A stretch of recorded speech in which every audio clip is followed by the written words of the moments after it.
পরিণীতার রায়ানকে তো তোমরা চেনো, জেদি আর একটু রুক্ষ স্বভাবের নায়ক। কিন্তু এই চরিত্রে অভিনয় করা উদয় প্রতাপ সিংয়ের রিয়েল লাইফ জার্নিটা কিন্তু একদম অন্যরকম। ক্রিকেটের মাঠ থেকে টিভির পর্দায়, আর সাথে একটা রিয়েল লাইফ লাভ স্টোরিও আছে তার জীবনে। আজকে সেটাই বলবো তোমাদের। তো চলো শুরু করা যাক।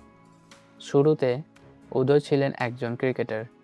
বাংলার সিনিয়র টিমে তিনি 4-5 বছর স্টেট লেভেলে ক্রিকেট খেলেছেন, কিন্তু পার্সোনাল কিছু কারণে তাকে পেইড ক্রিকেট টিম ছাড়তে হয়। তখন থেকেই তার অভিনয়ের প্রতি টান তৈরি হয়, আর তিনি সিদ্ধান্ত নেন অভিনয় জগতে আসার। 2015 সালে তুমি এলে তাই ধারাবাহিক দিয়ে তার টেলিভিশনের যাত্রা শুরু হয়। তারপর একের পর এক কাজ করেছেন জামাই রাজা, দেবীপক্ষ, মিঠাইতে রাতুলের চরিত্রে, আর নিমফুলের মধ্যতেও গুরুত্বপূর্ণ চরিত্রে। কিন্তু তার আসল ব্রেক আসে আলোয় ভুবন ভরা ধারাবাহিক দিয়ে। এই শোটা ছিল একজন অ্যাসিড অ্যাটাক সার্ভাইভারের হার্ট টাচিং স্টোরি, আর সেখানে উদয় মেন লিড রোলে ছিলেন। এই কাজটাই তাকে বিশাল পপুলারিটি এনে দেয়। তো এখন চলে আসবো তার পার্সোনাল লাইফের কথা। উদয়ের রিয়েল লাইফেও একটা লাভ স্টোরি আছে। তিনি অভিনেত্রী অনামিকা চক্রবর্তীর সাথে দীর্ঘদিন প্রেমের সম্পর্কে ছিলেন। ইন্টারেস্টিং বিষয় হলো দুজনে আলাদা আলাদা সিরিয়ালে অন স্ক্রিন বিয়ের পিঁড়িতে বসেছিলেন, কিন্তু শেষমেশ 2023 সালে উল্টো রথের দিন দুজনে বাস্তবেই বিয়ে করেন। দুই পরিবারের মানুষজন নিয়ে একদম ছিমছাম অনুষ্ঠান হয়েছিল।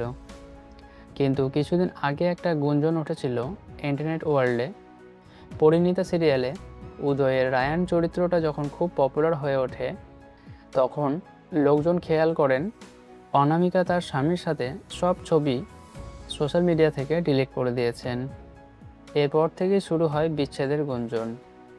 কিন্তু উদয় নিজেই মুখ খুলে এই ব্যাপারে স্পষ্ট বলেছেন যে তাদের মধ্যে কোনো বিচ্ছেদ হচ্ছে না। তিনি বলেছেন, পরিচিত মুখ হলে এমন গুঞ্জন উঠবেই, কিন্তু এটা তাদের সম্পর্কে কোনো প্রভাব ফেলতে পারবে না। বাকি চলে এসেছি ভিডিও শেষ পর্যায়ে। তো এই ছিল রায়ান অর্থাৎ উদয় প্রতাপ সিংয়ের গল্প।